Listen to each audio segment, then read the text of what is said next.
On m'a plutôt fait peur. Donc voilà, l'avant-première, j'avais une garde policière. Ah ouais. Voilà. On m'a dit, en fait, le truc, c'est qu'il est passé à l'acte il y a 7 ans, il pourrait repasser à l'acte aujourd'hui. Salut tout le monde, bienvenue sur Popcorn. Aujourd'hui, on est avec Ludoc. Salut Ludoc. Salut. Alors pour ceux qui te connaissent pas, tu es une figure emblématique de la création web en France. On t'a vu réal, on t'a vu créateur de contenu, on t'a même vu enquêteur. On va parler de toi, mais aussi de ce documentaire Sous influence que tu viens de sortir sur YouTube. Mais juste avant, je te propose qu'on fasse un peu connaissance. À 10 ans, c'était quoi ton métier de rêve? Mon premier métier de rêve, c'était je voulais être archéologue. J'étais fan d'Indiana Jones. Ok. Je m'étais même abonné à un magazine qui s'appelle Archéo Junior, qui existe peut-être encore aujourd'hui. Et on recevait un petit fascicule avec un peu de sable et un petit râteau. Et quand j'ai très vite compris que archéologue, c'était pas chasseur de trésors à courir avec un fouet, avec un gun, et qu'il n'y avait pas autant d'aventures que ça, j'ai fini par abandonner et j'ai préféré me dire je vais raconter des histoires. Si on reste dans l'enfance, est-ce que tu te souviens du plus gros mensonge que tu as pu raconter à tes parents ou à des gens de ta famille? On essaie de te cerner, Ludoc, on veut savoir quel genre de gars t'es. Ok. J'en ai un qui me vient, qui est un peu débile. On est dans les années 90 et c'est l'époque où il y avait la mode, c'était les baskets requins avec des bulles derrière. Et mes parents trouvaient ça très très moche. Et ils m'avaient acheté des Caterpillar immenses et tout. Et en fait, j'avais un truc, c'est que j'avais réussi à en récupérer. Et à l'école, c'était la honte d'avoir des cats. Et c'était plus stylé d'avoir des baskets. Donc en fait, à chaque fois, je me souviens très bien, dans les escaliers de mon petit HLM, comme ça, quand je descendais, je changeais au dernier moment les chaussures pour être dans les bonnes baskets pour à l'école. Et tu mettais où les autres chaussures? Dans mon sac. Et donc j'arrivais à l'école avec les bêtes de basket que tout le monde avait. Et donc j'étais stylé. Et le soir, quand je rentrais, quand je montais l'escalier, hop là, je remettais les Caterpillar. Comme ça, quand je rentrais chez moi, mes parents ne voyaient pas du tout. Tu leur as déjà avoué ça à tes parents? Je crois pas. Jamais? Je crois pas. Probable. C'est quoi le trait de caractère qu'on te reproche souvent, mais que tu assumes complètement? C'est pas des questions qu'on pose souvent, ça. Bah, c'est le principe de. Ouais, c'est bien, c'est bien. En fait, c'est un mélange de soit tête en l'air, soit je peux très vite me déconcentrer si un truc ne va pas assez vite pour moi. Ok. Ouais, génération TikTok, en fait, t'es bien, toi. Ouais. Génération fou, en fait, complètement fou. Je pense que c'est ça. J'ai tendance à vouloir aller plus vite que la musique. On continue de te poser des questions un peu deep. Celle-là, t'as le droit de pas y répondre si t'as pas envie. C'est quand la dernière fois que t'as pleuré? Attends, je peux y répondre, faut juste que je le contextualise. De toute façon, la question d'après, c'est et pourquoi t'as pleuré? Ok, très bien. Non, mais en plus, j'en ai parlé dans ma dernière vidéo. C'est un truc où j'étais pas à l'aise pour en parler parce que je me disais, il y a des trucs qui sont trop perso et tout. Mais en fait, j'ai connu une période un peu compliquée fin d'année, en rapport aussi avec le documentaire sur lequel je bosse et en rapport avec l'épisode qui va sortir parce que j'ai découvert des choses. En fait, c'est un documentaire sur un preneur d'otage que j'ai suivi et j'ai découvert qu'il avait fini en hôpital psychiatrique. Ouais. Donc j'ai été en contact avec des choses qui sont un peu compliquées à voir. J'ai enchaîné des crises d'angoisse sur plusieurs semaines. Et il y a un moment donné où ça a disjoncté dans la tête et c'est le moment où tu rentres chez ta mère et en mode il faut que tu trouves un échappatoire et tu finis chez ta mère. Et donc c'était le moment où j'ai tout lâché. Ça fait du bien. Ça fait du bien, ouais. Ça règle absolument rien. C'est-à-dire que tu rentres, tu chiales un bon coup, tu te dis je suis une merde, etc. Et tu dors et le lendemain tu te dis bon, c'est la même merde. Voilà. Et donc j'ai trouvé d'autres solutions au fur et à mesure évidemment. Après tout, c'est humain. Exactement. Sans faire le modeste, Ludoc, ouais. C'est quoi dont tu es le plus fier aujourd'hui? Moi, une grosse fierté que j'ai, c'est quand des gens viennent me voir et me disent j'ai commencé ce métier grâce à toi. Alors, le grâce à toi, c'est un peu trop dans le sens où je pense pas être le seul déclencheur. Je redeviens modeste, mais c'est vrai. Mais par contre, des gens qui disent j'ai acheté ton livre, j'ai regardé tes tutos ou quand je regardais tes vidéos du Studio Bagel, ça m'a donné envie de faire du montage, d'être réel, etc. C'est extrêmement cool et encore plus parce que, et là je vais être pas modeste du coup, histoire de contrebalancer, mais donc j'ai écrit un manuel de survie du vidéaste, donc les vidéos de Ludoc, et ça a été adapté au Japon, en Russie, en Corée du Sud, bientôt en Chine. Enfin, ça a traversé les frontières, c'est un peu improbable.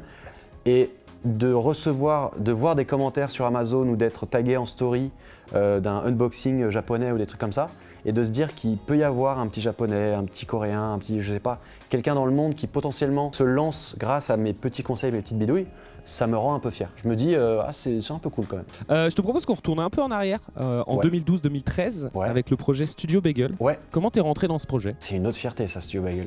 Comment je suis rentré dans ce projet? En fait, donc il y a YouTube qui veut lancer 11 ou 12 chaînes originales, c'est-à-dire qu'elle les finance.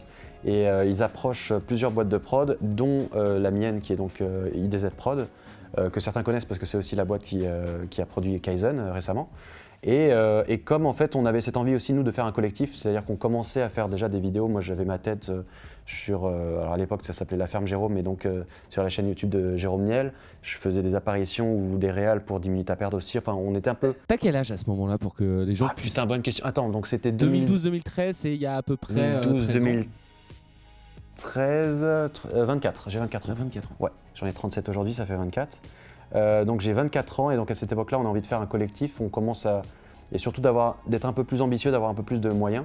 Et donc moi, je chapeaute un peu la partie réal, production donc avec IDZ. Il y a Axel Malibernec qui lui va être plus dans la direction d'écriture et dans le casting, ce genre de choses. Et Studio Bagel, c'est un nom que moi j'ai proposé. À la base, j'avais proposé Bagel Studio et on a fait Studio Bagel. Parce que Bagel vient de. À l'époque, on allait beaucoup au McDo qui vendait des bagels. C'était la première année où ils vendaient des bagels. Et c'était Kemar qui arrêtait pas de dire ça part sur un bagel. Et du coup, le mot bagel, quand on avait fait un tournoi de foot, on s'appelait la Bagel Team. Enfin, en gros, c'était. Je sais pas. Votre. Bagel, ça venait de partout. Ouais. Et j'avais rajouté studio pour le côté un peu studio de cinéma. Et puis parce qu'on était dans un. On comptait louer des bureaux, un peu un loft où tout le monde se réunit. Donc ça a donné Bagel Studio. Et après, j'ai dessiné le logo. Donc voilà comment moi j'ai été à l'origine avec les copains. J'étais évidemment pas tout seul. Du Studio Bagel. Il y a dans ce game, parfois on te surnomme le bidouilleur. Ouais. C'est quoi un bidouilleur? Bidouilleur, ça vient justement de l'époque du Studio Bagel. C'était devenu carrément une vanne au bout d'un moment. Où en gros, le challenge, c'était de se dire on a des moyens, mais on n'est pas non plus Hollywood. Mais on veut quand même faire des trucs un peu fous. Et du coup, au bout d'un moment, les gars, à l'écriture, ils écrivaient des choses, genre une scène dans un hélicoptère. Clairement, on va pas loin d'un hélicoptère. Donc ce que je faisais, c'est qu'on tournait dans le camion, donc c'était mes bidouilles. On tournait dans le camion, un 20 mètres cubes, un gros camion, et on avait des gens devant qui sautaient dessus pour donner l'impression qu'il est en mouvement. On mettait un bruitage de pales d'hélico, une lumière un peu verte et rouge, et puis les gars à l'intérieur ils font comme ça, et ça donne l'impression qu'on est dans un hélico parce que juste avant j'ai acheté un plan à 10-20 $ d'un hélico qui a été filmé pas en France, je sais même pas où on a récupéré ce genre de truc. Donc ça c'était mes bidouilles. Et du coup en fait ce qui s'est passé, au Bagel notamment, et je me souviens d'un sketch de Kemar, qui à un moment donné, il écrit un truc, une dinguerie, et il met entre parenthèses bidouille à la Ludoc. En mode démerde-toi.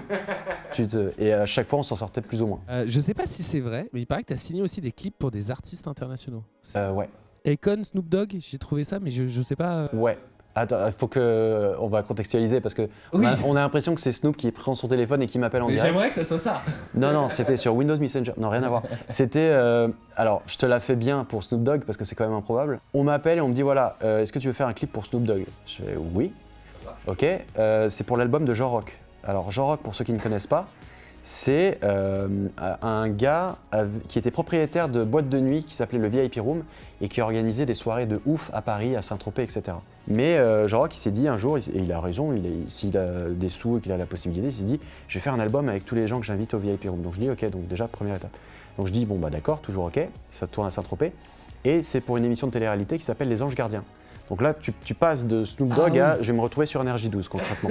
Et c'est vraiment ce qui s'est passé. Et du coup, bah, je me suis retrouvé à Saint-Tropez, et j'ai retrouvé les images, et elles sont disponibles à mon avis si on cherche bien, à faire des réunions de discussion avec Jean Rock et avec les caméras de Énergie 12 qui me filment.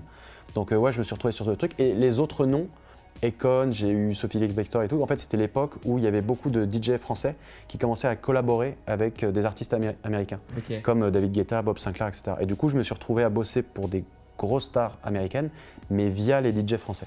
D'accord. Voilà. C'est stylé quand même. Ça reste très cool. À partir de quel moment tu te dis ça y est, c'est mon tour, j'ai envie de raconter mes histoires? Donc j'ai fait, on en a parlé, mais j'ai fait plein de trucs très différents, pubs, clips, séries, etc.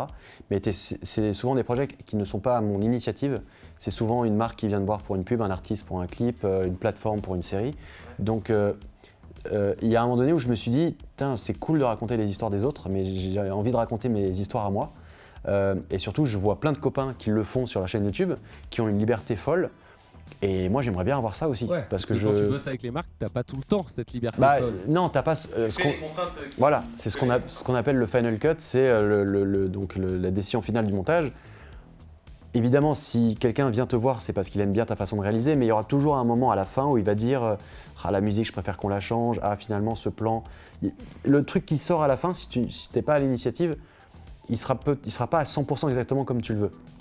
Et du coup, il y a eu un moment donné où je me suis dit, j'en ai un peu marre, j'ai envie que quand il y a un truc qui sorte, c'est exactement ce que j'avais en tête. Et en parallèle, je sors donc mon manuel de vidéaste. Et en fait, dans le manuel, j'avais mis des petits QR codes pour les gens qui voulaient flasher le QR code et voir la version du chapitre en tuto vidéo sur ma chaîne YouTube. Et en fait, je ne sais pas comment, c'est incompréhensible. Le livre a très bien marché, mais surtout, les tutos sur YouTube ont vraiment cartonné. C'est-à-dire qu'il y a un tuto qui est pour apprendre à filmer un dialogue qui a fait 300 000 vues. Et pour moi, il n'y a pas 300 000 personnes en France qui veulent apprendre à filmer un dialogue. Il n'y a pas 300 000 vidéastes. Mais du coup, ça a commencé à faire beaucoup de vues et beaucoup d'abonnés. Et j'ai commencé à me dire, putain, il y a des gens... Enfin, il y a une mini-communauté qui est en train de se créer. Je vais peut-être raconter un voyage un peu improbable que j'ai vécu. Ok, je poste. Putain, ça fonctionne. Bah, je vais raconter cet autre voyage.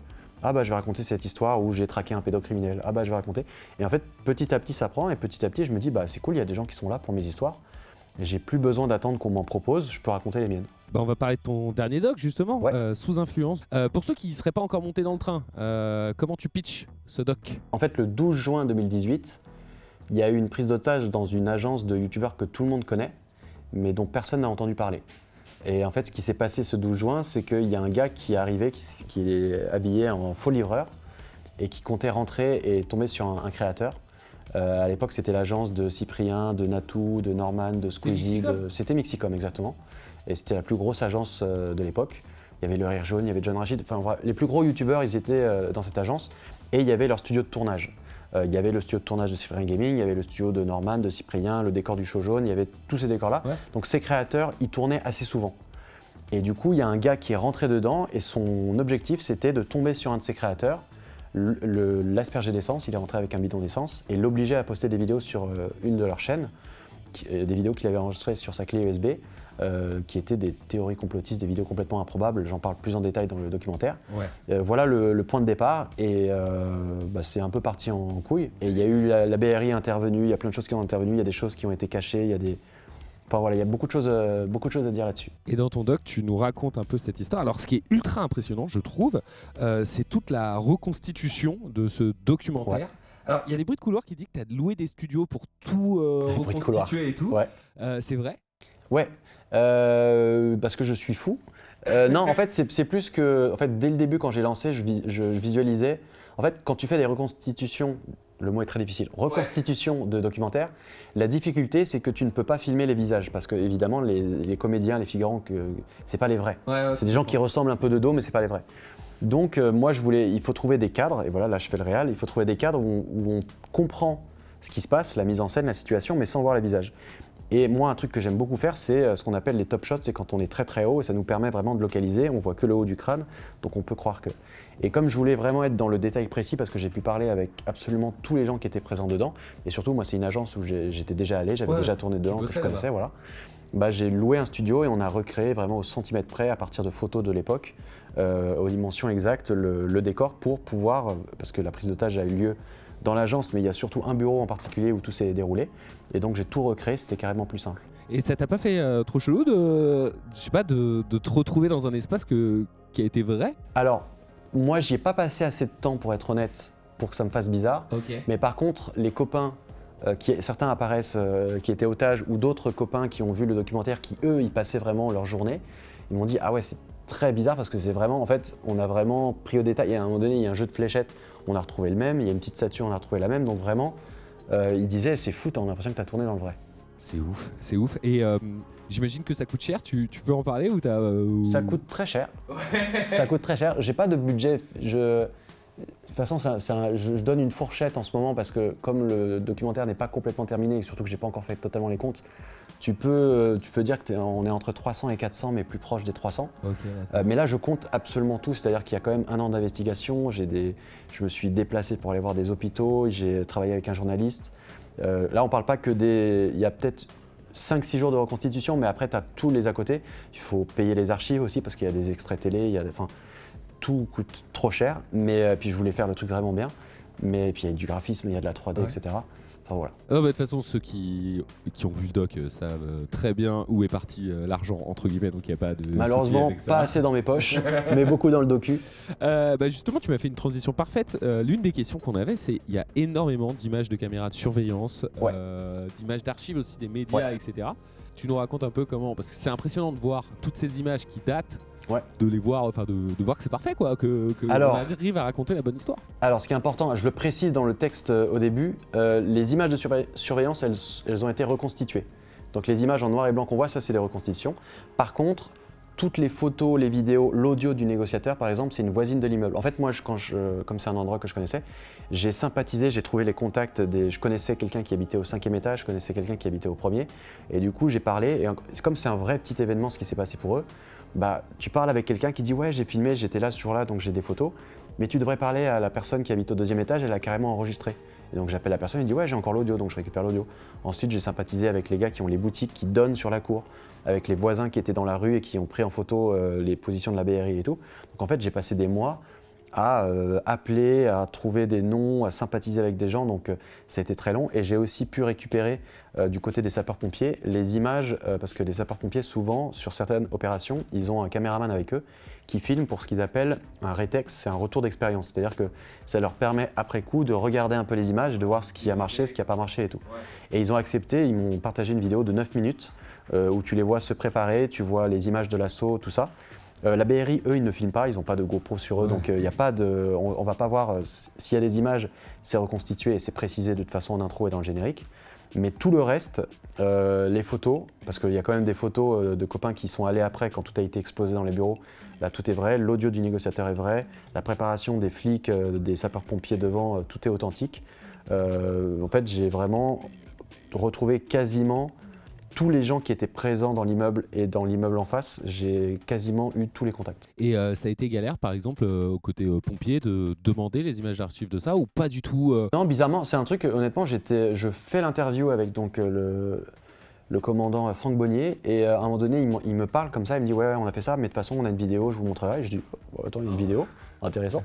Et donc après, je vais avec lui et il me donne la vidéo. Donc non, bizarrement, il y a des trucs qui sont très difficiles à récupérer côté police, c'est les dossiers d'investigation, les trucs d'enquête et tout, que j'ai quand même récupéré parce que je suis un filou, mais j'ai fait différemment et je peux pas expliquer comment parce que il y a une partie qui est illégale et il y a une partie où je protège les sources, évidemment, mais j'ai quand même absolument tout récupéré. Mais il y a certains éléments où j'ai pu parler avec l'enquêteur, le patron de la BRI. Donc, en fait, c'est une sorte de. Tu collectionnes des Pokémon rares, tu chopes le patron de la BRI qui est trop gentil, Christophe Molmy, c'est quand même un énorme patron, c'est lui qui a fait le Bataclan, c'est lui, enfin, grand monsieur. Ouais. Mais tu lui parles et il dit ah bah tu devrais parler à telle personne, qui dit ah bah tu devrais parler à telle personne. Et en fait, quand tu viens de la part de ce type de personne, tu peux avoir beaucoup de personnes en interview. Mais ça prend un temps monstrueux. Est-ce que ce preneur d'otage était vraiment en veste Deliveroo ? Oui. Oui.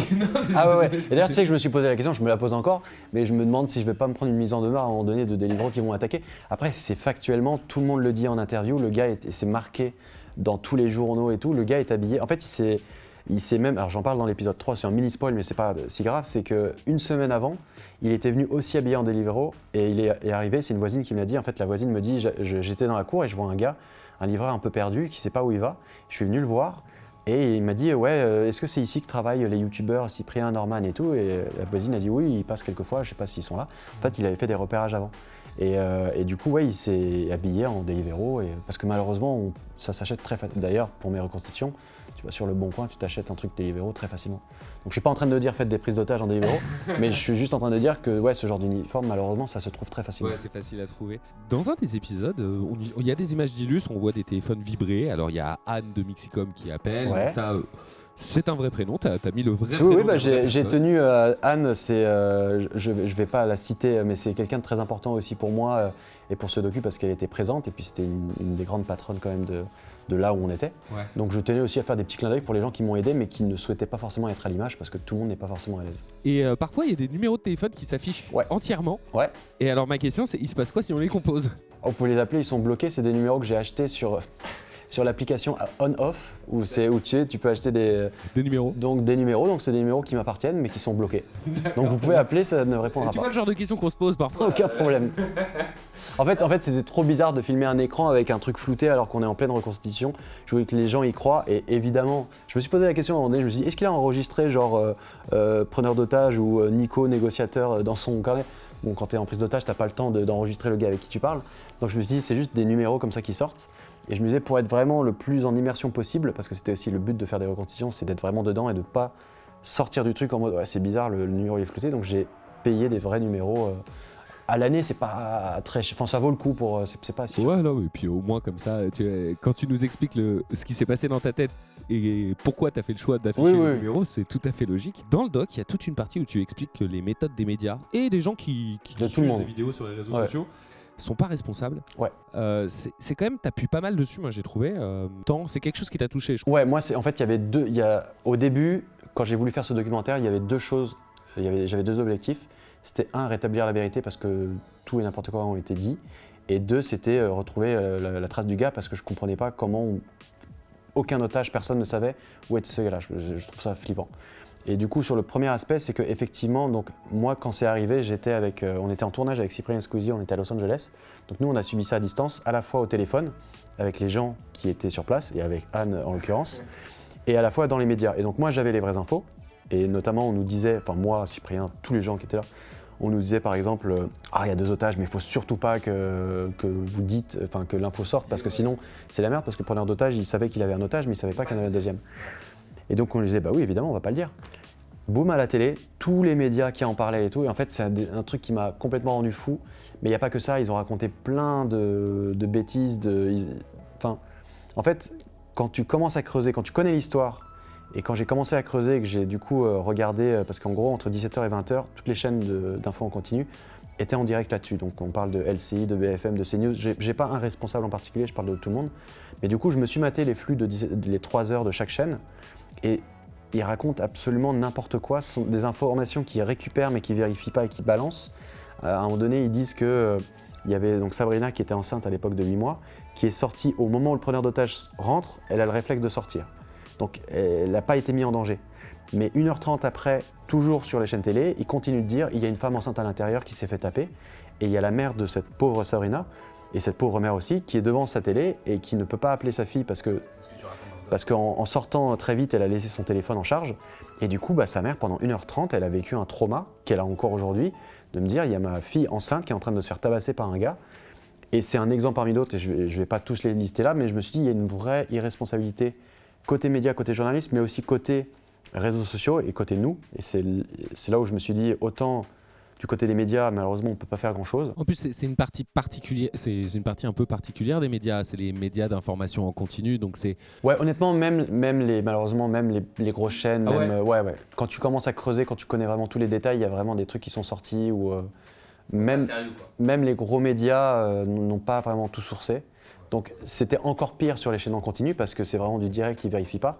Mais honnêtement, j'en veux un peu à tout le monde là-dessus. Enfin, j'en veux, je ne suis pas le seul, tout le monde en veut. Non, mais en plus, c'est quelques temps après le Bataclan, etc. C'est 3 ans après le Bataclan et l'hypercacher, et c'est fou de encore. Avoir les mêmes problèmes qui avaient voilà, été déjà ciblés. Tu as un exemple, c'est, sans citer ni la chaîne ni la personne, mais 2 minutes avant l'assaut de la BRI, on a une chaîne télé qui voit ce qui se passe. Et avant un assaut, ce qui se passe, c'est que la rue commence à se vider un peu, tout le monde se met en place. Et il y a le présentateur, le journaliste, qui dit « Ah bah là, on voit que le périmètre de sécurité est agrandi. Et en général, quand il se passe ça, c'est qu'il y a un assaut qui va être lancé. » Et là, tu te dis, si tu es le preneur d'otage et que tu es devant ta télé, et tu dis « Ah putain, ils vont rentrer », bah tu réagis très différemment. Et donc, je trouvais ça irresponsable. Le doc, il cartonne sur YouTube, il y a eu plusieurs millions de vues. Est-ce que tu as été contacté par des journalistes qui auraient pu travailler sur ces chaînes d'infos en continu et tout, et si personne t'a contacté? Non, c'est l'inverse. C'est que, en fait, quand j'ai fait, c'était en juin dernier, j'étais sur ce bloc-là de responsabilité des médias, et moi, ce que j'aime bien faire, c'est pas confronter, mais d'avoir un avis, de rester neutre en fait. C'est-à-dire que moi, je les attaque pas mal, mais j'aurais aimé avoir des gens en face qui m'expliquent pourquoi eux, dans leur situation, ils sont obligés de faire ça. Il y a forcément une explication. C'est le devoir de… La course à l'audience, je te la donne, l'explication. C'est ce que je crois aussi, mais il y a aussi le devoir d'information au grand public, etc. Et en fait, j'ai contacté tous les journalistes, toutes les chaînes, tous les chefs éditos de ces chaînes, tous les gens qui pouvaient apparaître à l'image et tout. J'ai eu aucune réponse. Par contre, quand mon docu est sorti, les mêmes chaînes m'ont envoyé des messages en mode « Est-ce qu'on peut faire une interview? Faut qu'on en parle, c'est trop intéressant et tout. » Je fais « Les gars, c'est trop bizarre. » Le monde de la télé. C'est dommage. En fait, c'est dommage parce que vraiment, j'aurais adoré avoir une réponse. L'idée, c'était pas de taper ou de piéger les gens, c'est ce que je leur disais en plus dans mon mail. L'idée, c'est pas de vous piéger, c'est juste expliquer. Votre point de vue. Voilà, c'est ça, de confronter les points de vue. Exactement, c'est ça, c'est comprendre pourquoi vous êtes tout d'un coup obligé de faire ça. Il doit y avoir une explication rationnelle, une explication logique. je veux l'entendre, et après, le spectateur, il se fera son avis, c'est son problème.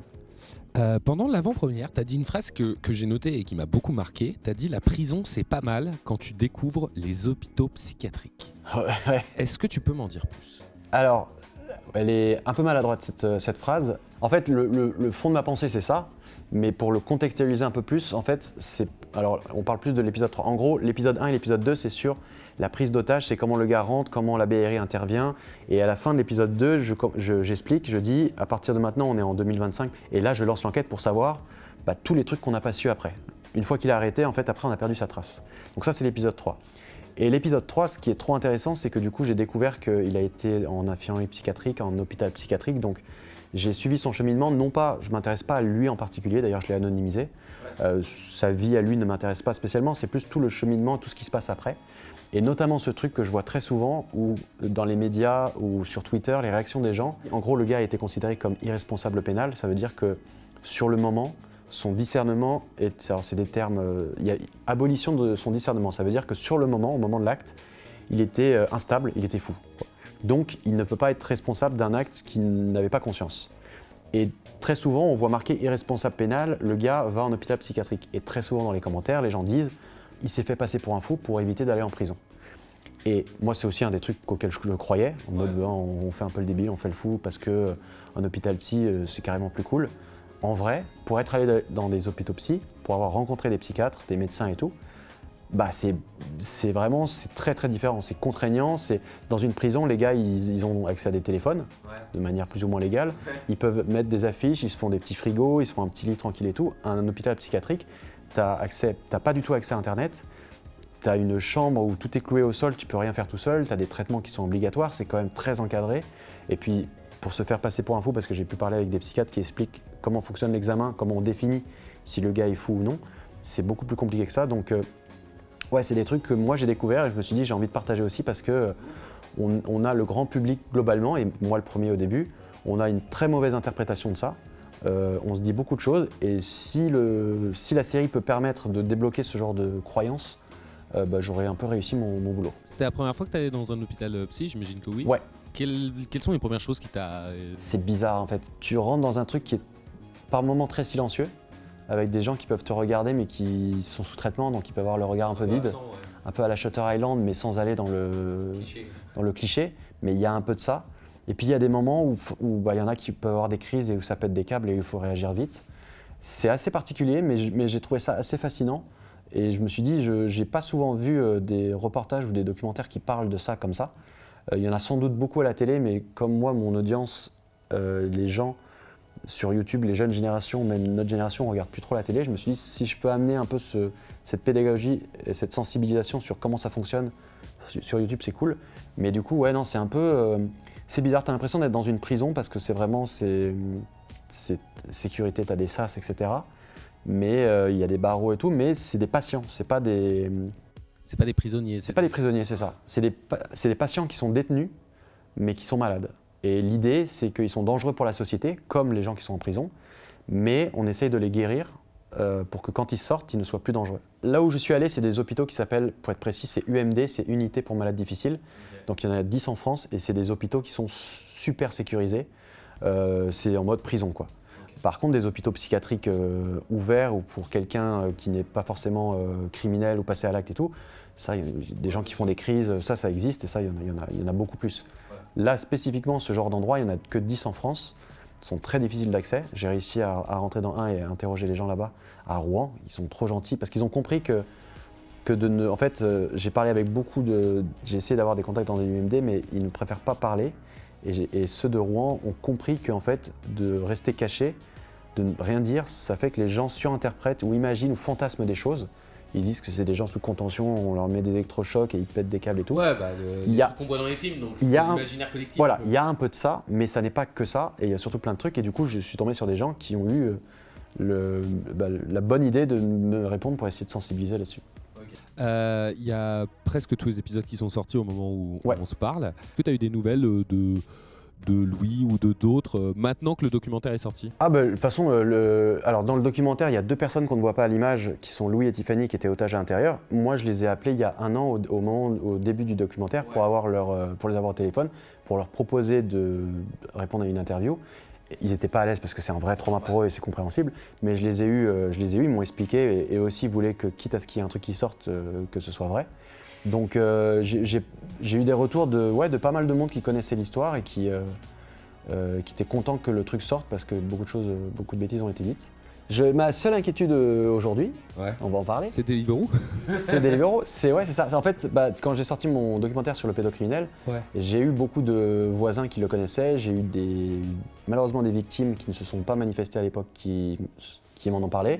J'ai des gens proches de cette personne qui m'en ont parlé. Donc, avec ce documentaire sur la prise d'otage, je pars du principe maintenant, c'est un petit spoil, mais le gars a Internet aujourd'hui, a accès à Internet. Potentiellement, il va peut-être tomber à un moment donné sur ce documentaire. Il est anonymisé, moi c'est pas un truc qui est à charge, etc. Mais le problème c'est que quand on est un peu instable... Ouais, comment il peut réagir à... Parce que ça se trouve pour lui c'est la star du doc, tu vois ce que je veux... Ouais, moi c'est des choses qu'on m'a dit, on m'a plutôt fait peur.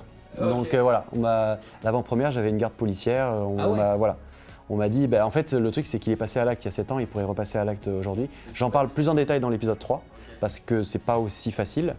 Mais il y a ce petit sujet de se dire il peut tomber dessus et il peut m'en vouloir, alors que moi je parle d'un événement et ce qui m'intéresse c'est tous les trucs autour, sa vie, je connais beaucoup de choses. J'en parle très peu. J'en parle très peu, alors que je connais beaucoup de choses de sa vie, ça m'intéresse pas, c'est pas le but. Mais avec ce type de profil psychologique, même s'il est anonymisé, même si c'est pas à charge, même si le documentaire se veut bienveillant, je peux apparaître à ses yeux comme un persécuteur. Et à partir de là, il peut se dire, lui, c'est la légitime défense pour ce type de profil. Pour eux, il faut qu'il se défende. Donc il peut m'en vouloir. On souhaite qu'il t'en veuille pas, Ludoc. Ouais, moi je fais tout en ce moment, je suis dans des discussions de protection et de trucs comme ça pour éviter ça. Mais je fais du teasing de fou sur l'épisode 3, mais j'en parle un peu plus en détail dans l'épisode 3. Ça reste très intéressant. Encore une fois, il y a peut-être 0,01% de chance que la personne tombe sur le docu, que la personne m'en veuille, que la personne me retrouve, que machin et tout. Mais ce mini pourcent peut quand même te travailler, ça a été le cas. Là, c'est plus calme parce que j'ai pris mes dispositions, on va dire. Est-ce qu'il y a une question à laquelle tu aurais aimé répondre et qu'on t'a pas posée? C'est le moment. Wow. On a beaucoup papoté en vrai. Ah si, une question qu'on m'a posée, mais comme ça je peux y répondre, c'est en mode pourquoi les youtubeurs ne sont pas en interview dans le documentaire? Ils étaient pas là? Voilà. Tout simplement. En fait, ils sont totalement au courant, sans les citer, mais Cyprien, c'est des amis proches en plus. On aurait vu Cyprien et Squeezie ensemble. C'est vrai. Mais non, mais en fait, ils sont totalement au courant. C'est vraiment, il y a 1 an, ça fait partie des gens que j'ai approchés en disant voilà, je compte parler de ça, est-ce que vous êtes à l'aise? Parce que quand même, vous êtes aussi un peu concernés. Mais ils étaient comme moi très très loin, ils n'ont rien à dire à part qu'ils étaient les cibles. Donc c'est une question légitime de se dire c'est bizarre qu'il n'y ait pas en interview. Ces gens-là, ça donne l'impression qu'ils n'étaient pas d'accord que ça sorte et tout. Ils sont totalement au courant, c'est juste que, 1, c'est glauque pour eux parce que c'était des cibles, et 2, ils n'ont pas grand-chose à dire. Voilà, donc comme ça au moins je te donne la réponse, parce que quelquefois les gens se sont posé la question, ce que je peux comprendre. Merci beaucoup Ludoc d'avoir... Merci à toi et merci à vous. Et t'es ici chez toi, donc tu reviens quand tu veux. Avec grand plaisir.